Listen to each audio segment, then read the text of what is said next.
Assalamualaikum warahmatullahi wabarakatuh. Sebelumnya, perkenalkan, nama saya Rizna Febrianti, NPM 1940302007. Pada kesempatan kali ini, saya akan melakukan presentasi mengenai logika 5G.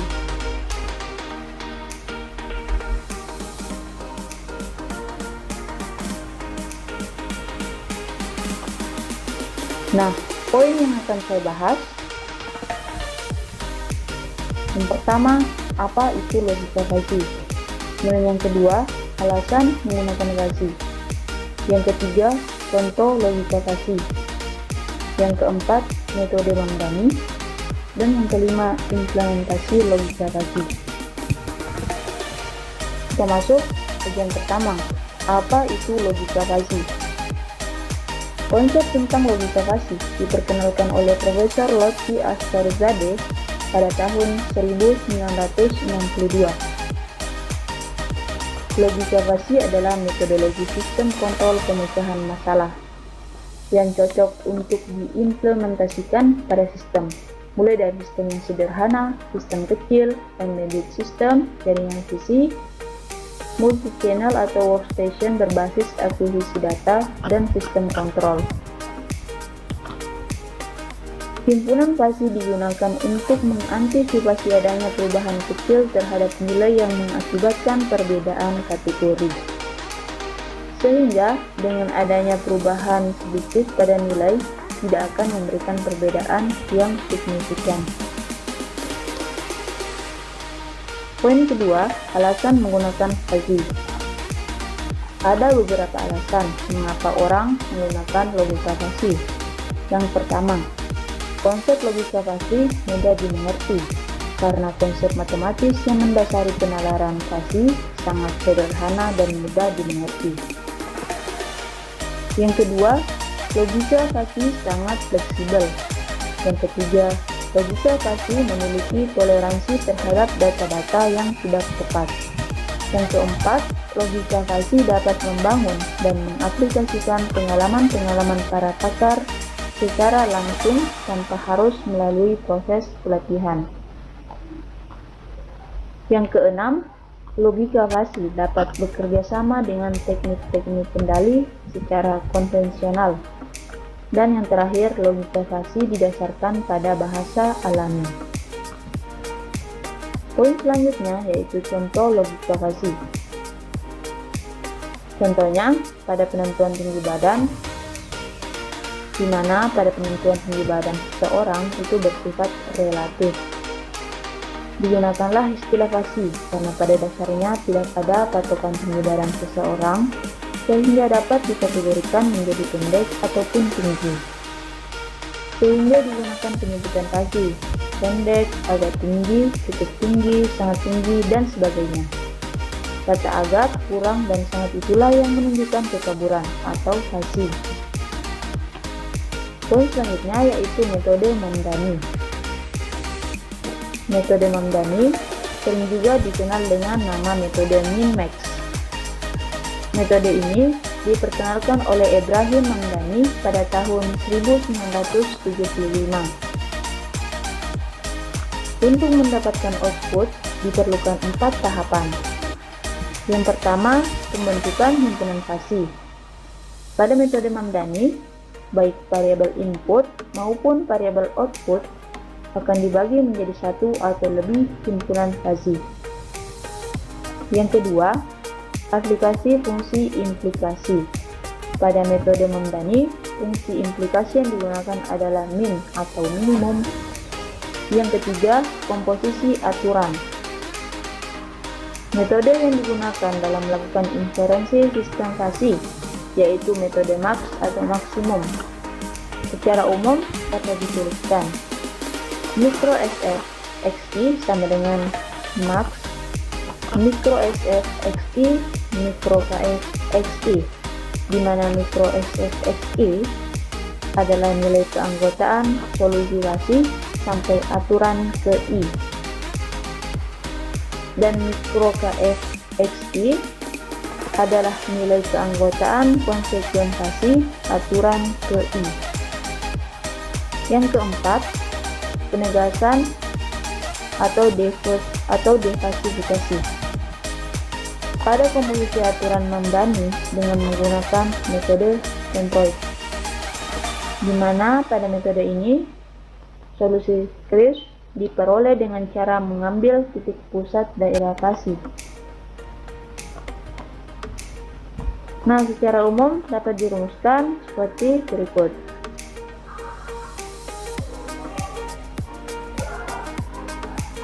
Mikro X sama dengan integral BA X mikro X dx dibagi mikro BA dibagi integral BA mikro X dx, atau mikro X sama dengan jumlah N I sama dengan 1 XI mikro XI dibagi jumlah N I sama dengan 1 mikro XI. Cauchy Mamdani merupakan salah satu metode yang sangat fleksibel dan memiliki toleransi pada data yang ada. Cauchy Mamdani memiliki kelebihan, yakni lebih intuitif, diterima oleh banyak pihak, lebih cocok input yang diterima dari manusia, bukan mesin. Poin selanjutnya yaitu implementasi logika Cauchy. Di sini saya akan bahas mengenai penilaian kinerja pelayanan perawat menggunakan logika Cauchy Mamdani.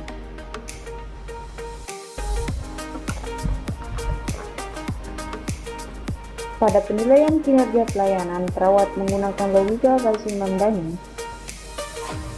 tahap pertama, menentukan objek penelitian.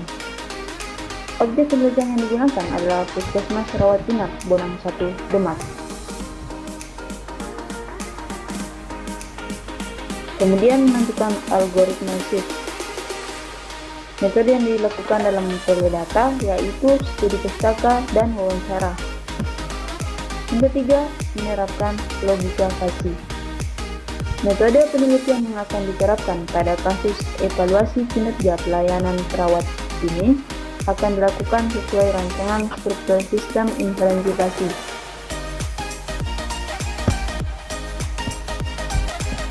Nah, dapat dilihat struktur sistem inferensi Cauchy berikut. Kita akan bahas satu-satu.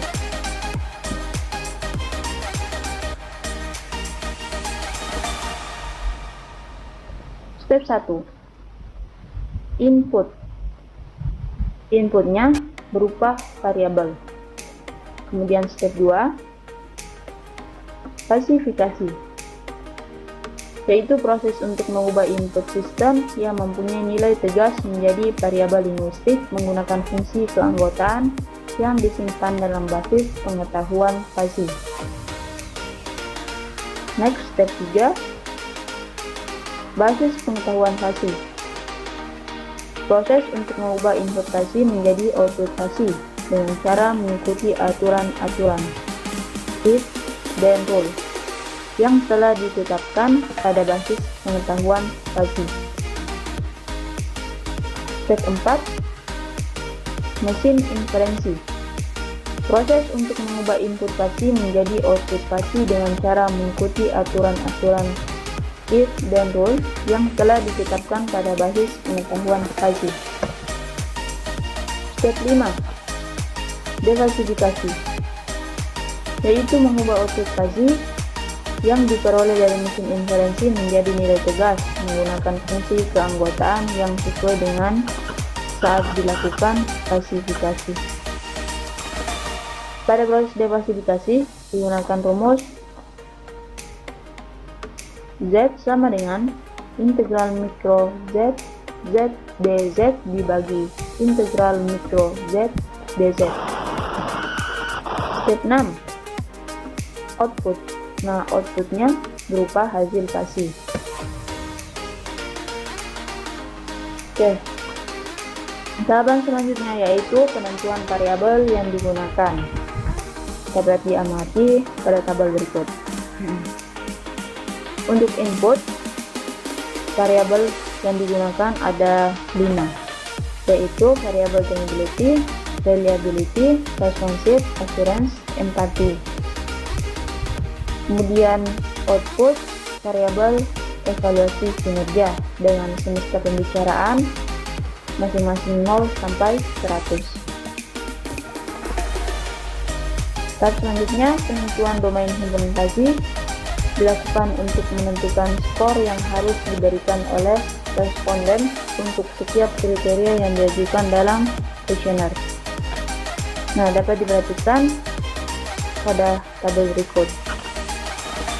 Untuk variabel trainability, reliability, responsive, assurance, dan empathy, himpunan yang digunakan yaitu tidak pernah, kadang-kadang, sering, dan selalu, di mana domain untuk tidak pernah antara 0 sampai 50, kadang-kadang antara 40 sampai 70, sering antara 60 sampai 90, selalu antara 80 sampai 100.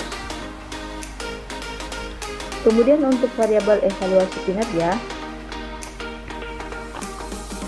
terdiri atas himpunan tidak baik dengan domain antara 40 sampai 50, himpunan cukup baik antara 50 sampai 70, kemudian himpunan baik antara 70 sampai 90, dan himpunan sangat baik antara 90 sampai 100.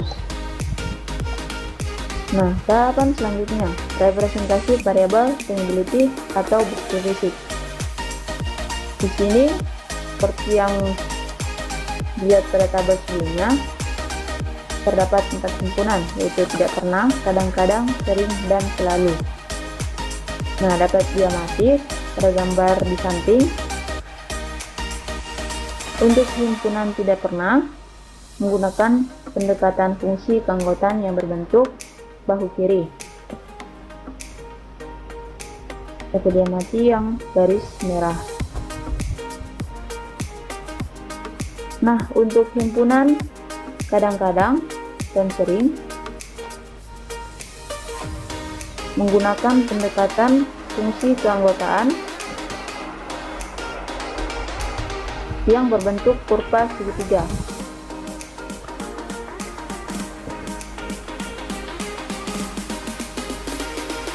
Kemudian untuk himpunan selalu,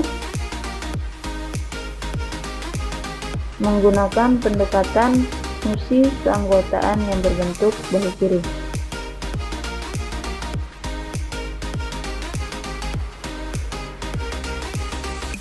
Nah, ini.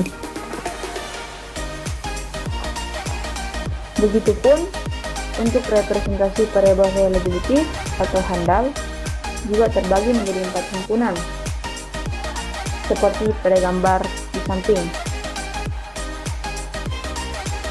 Sama halnya dengan representasi variabel trainability.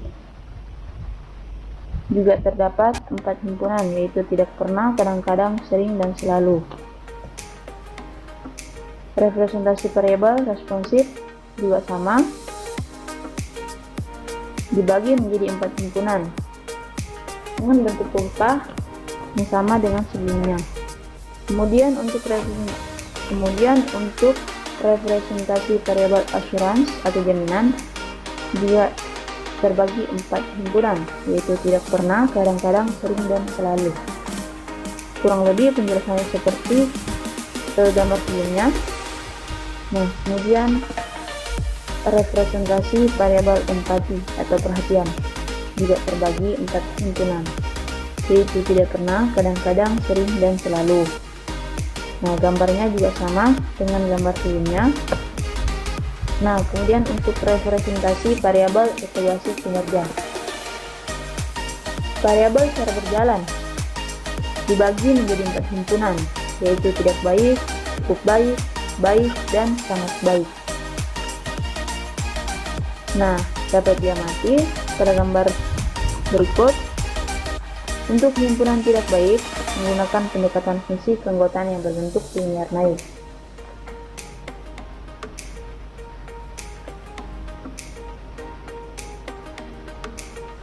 Begitupun untuk himpunan cukup baik, baik, dan sangat baik. Masing-masing menggunakan pendekatan fungsi keanggotaan yang berbentuk linear naik. Oke, next. Berdasarkan struktur sistem inferensi basis, aturan-aturan dapat dibentuk untuk menyatakan relasi antara input dan output. Tiap aturan merupakan suatu implikasi. Operator yang digunakan untuk menghubungkan antara dua input adalah operator AND. Dan yang mematakan antara input-output adalah if then.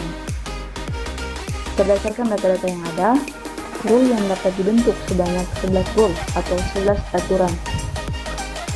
Untuk aturan yang pertama, atau R1, jika tangibility sering, reliability sering, responsive sering, assurance sering, empati sering, maka evaluasi kinerja baik. Kemudian untuk R2, jika tangibility selalu, reliability sering, responsive sering, assurance sering, empati sering, maka evaluasi kinerja baik.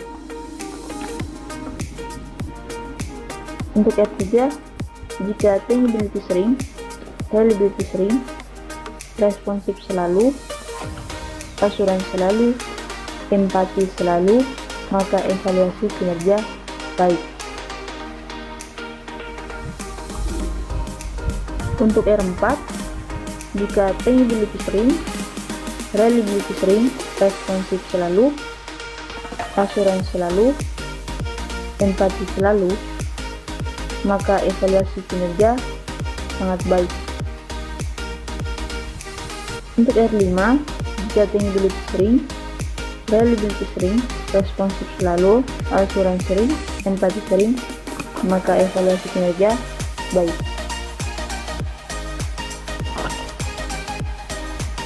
Next, aturan ke-6 atau R6, jika tangibility sering, reliability sering, responsive kadang, assurance sering, empati sering, maka evaluasi kinerja baik. Untuk R7, jika tangibility selalu, reliability sering, responsive sering, assurance sering, empati selalu, maka evaluasi kinerja baik.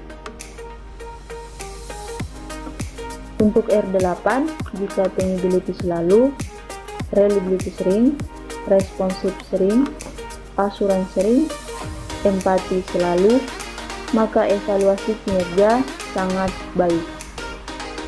Untuk R9, jika tangibility sering, reliability sering, responsive sering, assurance selalu, empati selalu, maka evaluasi kinerja baik. Untuk R10, jika tangibility sering, reliability sering, responsive sering, assurance selalu, empati selalu, maka evaluasi kinerja sangat baik. Terakhir, R11, jika tangibility selalu, reliability selalu, responsive selalu, assurance selalu, empati selalu, maka evaluasi kinerja sangat baik.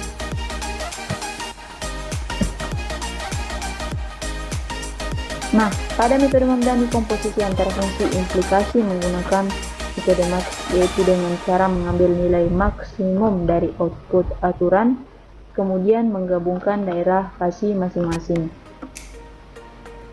Nah, seperti pada gambar di samping, sudah ada bentuk diversifikasi dengan menggunakan software MATLAB.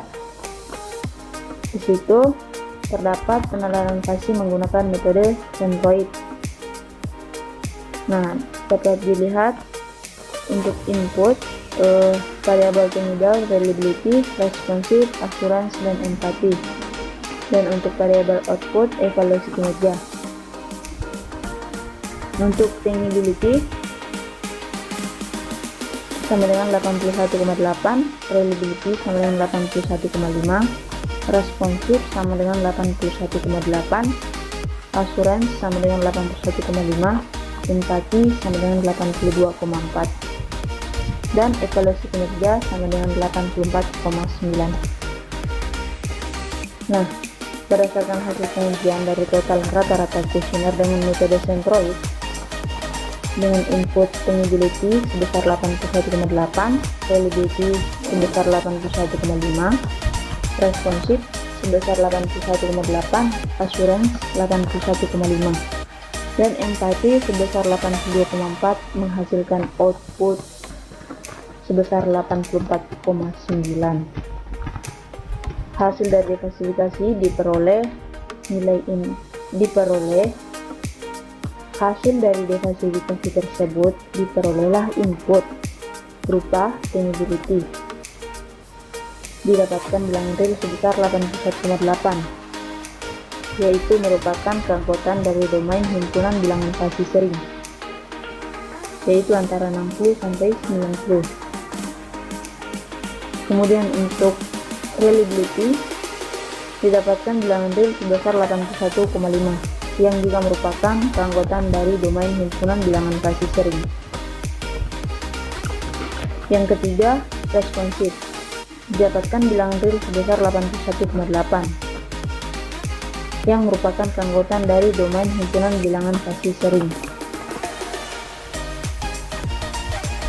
Untuk assurance didapatkan bilangan real sebesar 81,5, yang juga merupakan keanggotaan dari domain himpunan bilangan fasi sering. Begitupun dengan empati didapatkan bilangan real sebesar 82,4, yang juga merupakan keanggotaan dari domain himpunan bilangan fasi sering, yaitu antara 60 sampai 90, sehingga didapat output berupa evaluasi kinerja dengan nilai bilangan real sebesar 84,9, yang merupakan keanggotaan dari domain himpunan bilangan fasi baik, yaitu antara 70 sampai 90, yang artinya variabel evaluasi kinerja sudah dapat dikatakan baik ketika mencapai 84,9.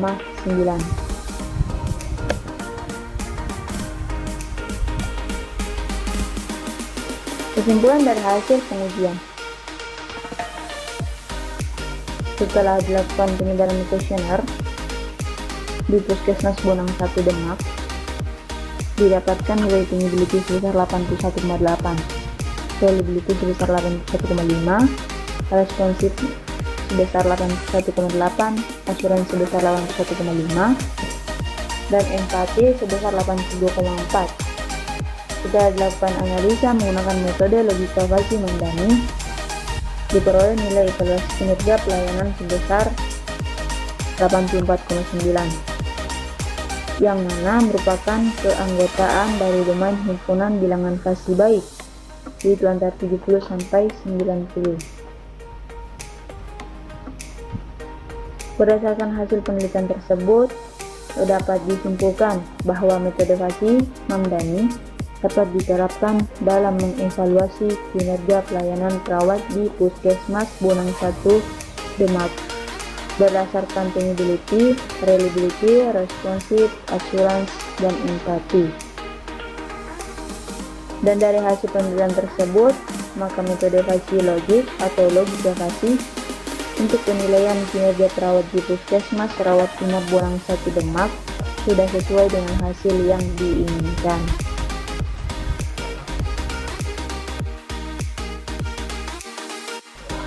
Baiklah, itulah tadi pemaparan presentasi saya mengenai logika fasi. Saya mohon maaf jika ada kesalahan karena di sini saya juga masih dalam proses belajar. Sekian dari saya. Wassalamualaikum warahmatullahi wabarakatuh.